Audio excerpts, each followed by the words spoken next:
गिल, जायसवाल और अय्यर ने एक बार फिर थू थू करवाई। साउथ अफ्रीका में इनको लेकर इतिहास नहीं रचा जाएगा भाई।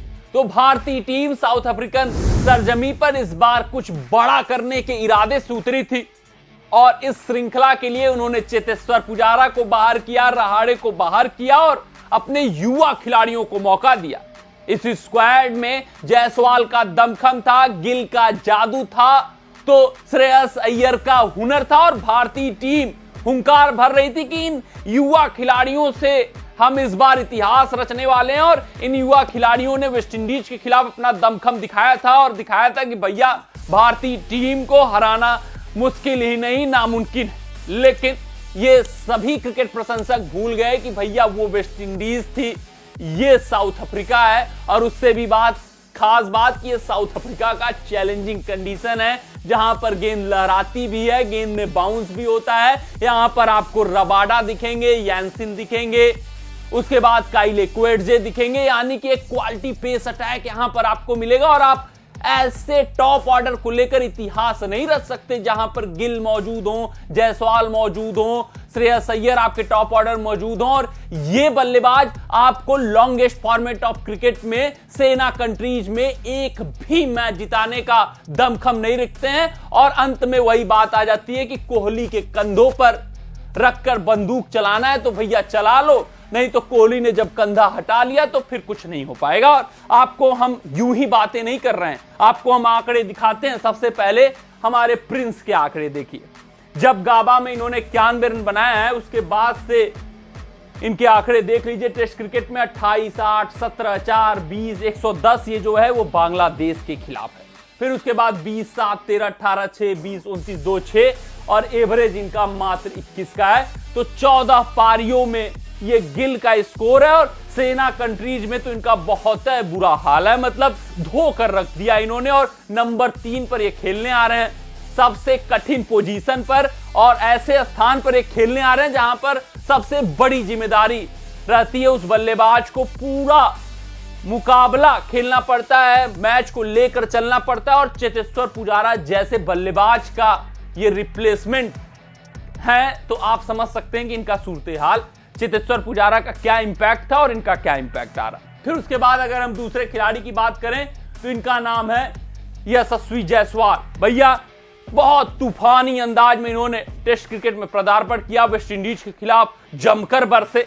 तो ऐसा लगा कि टॉप ऑर्डर में शुभमन गिल को नंबर 3 पर शिफ्ट कर दिया जाए, जायसवाल को बतौर ओपनर खिलाया जाए तो काफी कुछ बड़ा कारनामा हो जाएगा। शुरुआती क्षणों में ही हम टेस्ट क्रिकेट में इतना आगे निकल जाएंगे और एक वीरेंद्र सहवाग हमारे पास और आ जाएगा तो क्या ही कहने। फिर नीचे ऋषभ पंत जैसा बल्लेबाज टॉप ऑर्डर, फिर यशस्वी जायसवाल जैसा विस्फोटक बल्लेबाज, तो हमारे पास इंपैक्टफुल बल्लेबाज टेस्ट क्रिकेट में बहुत से आ जाएंगे और हम बहुत आगे निकल जाएंगे और बैच बॉल वाला क्रिकेट खेलने लगेंगे। लेकिन भैया जायसवाल जी, ये साउथ अफ्रीका का टेस्टिंग कंडीशन है, चैलेंजिंग कंडीशन है, यहाँ पे थोड़ा सा संयम भी दिखाना होता है। बैच बॉल क्रिकेट यही कहता है कि आप अपना कंसेप्ट क्लियर करके खेलिए, माइंडसेट आपका क्लियर होना चाहिए। वहां पे दुविधा में नहीं पड़ना है आपको कि रोकना है, हिट करना है, रोकना है, हिट करना है, लेकिन कब रोकना है, कब हिट करना है, ये आपको पता होना चाहिए। बैलेंस बनाकर चैलेंजिंग कंडीशन में खेला जाता है, तभी आप बड़े खिलाड़ी होते हैं। ये जायसवाल के लिए जो श्रृंखला है वो जरूर सीख होगी, क्योंकि अभी युवा। ये हैं हमारे तीसरे खिलाड़ी जिनके ऊपर दमखम बांधा जा रहा था, इनके कारण अजिंक्य रहाड़े जैसे बल्लेबाज को बाहर बैठाया गया और ये समझ से परे, क्योंकि Shreyas Iyer longest format of cricket में खास तौर पे सेना कंट्रीज में सक्सेसफुल हो जाएं, ये अपने आप में एक आश्चर्यजनक बात है। ये तभी सक्सेसफुल हो पाएंगे जब ये शॉर्ट पिच वाली कमी को दूर कर पाएंगे, क्योंकि यहां पर आप हर गेंद को तैयार हो रहे हैं कि भैया ये बॉल शॉर्ट पिच आएगी, ये बॉल शॉर्ट पिच आएगी, तो एक जो गेंद नीचे रह जाएगी उस पर आप आउट हो जाएंगे। दोनों पारियों में ये इसी बात का शिकार रहे, दोहरे माइंडसेट में ये पड़ जा रहे हैं, हर बॉल को शॉर्ट पिच समझकर खेलने का प्रयास कर रहे हैं और गेंद जो नीची हो जा रही है वो इनका विकेट लेकर जा रही है। और सेना कंट्री में ऐसे बल्लेबाज कदापि सक्सेसफुल नहीं होते, तो यहां पर श्रेयस अय्यर को अजिंक्य रहाणे की जगह खिलाना ये अपने आप में घातक साबित हो रहा है। इन तीनों ने नाक कटा दिया, लुटिया डुबा दिया और इन्हीं तीनों के दम पर भारतीय टीम हुंकार भर रही थी। सबसे खास बात हो रहा था कि विराट कोहली का जमाना खत्म, माना जा रहा था कि भैया रोहित शर्मा तो अब गए गुजरे आदमी है, अब हमारी जो नई युवा पीढ़ी है, नए युवा खिलाड़ी हैं, उनमें बहुत दमखम है। ओडीआई T20 वर्ल्ड कप भी इन्हीं के भरोसे खेलेंगे, यहां पर इतिहास भी इन्हीं के भरोसे रचेंगे। लेकिन अंत में काम कौन आता है? विराट कोहली आते हैं। शुभमन गिल का रिकॉर्ड देख ही लिए, यशस्वी जायसवाल का कारनामा देख ही लिए, और श्रेयस अय्यर का तो सक्सेसफुल होना लॉन्गेस्ट फॉर्मेट ऑफ क्रिकेट में, खासकर सेना कंट्रीज में, अपने आप में आश्चर्यजनक बात है। तो ऐसे टॉप ऑर्डर को लेकर इतिहास नहीं रचा जा सकता।